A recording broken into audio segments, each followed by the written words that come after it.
Новинарите го избраа најдоброто од истокот. Годинава изборот се вршеше во 11 категории. Посебната награда за безбедноста во работата годинава е доделена на рудници Саса од македонска каменица. Во категоријата економија, признанието ќе оди во рацете на компанијата Тондах од Виница. За животна средина, кај Екопак Хит од Кочани. Во областа на спортот, признанието ќе му биде врачено на македонскиот фудбалски репрезентативец Бобан Николов. Од здравството на доктор Гоце Стоименовски, вработен во итната медицинска помош од Делчево, инаку активист во НВО секторот, а од образованието на Кирил Барбареев од Штип.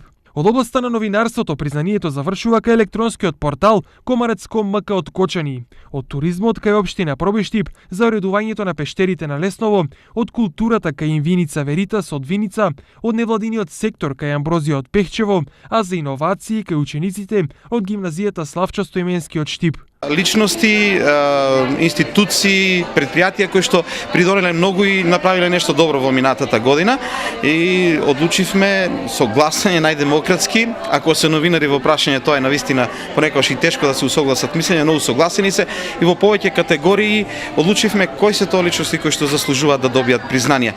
Признанијата официјално ќе бидат доделени на почетокот на следната година.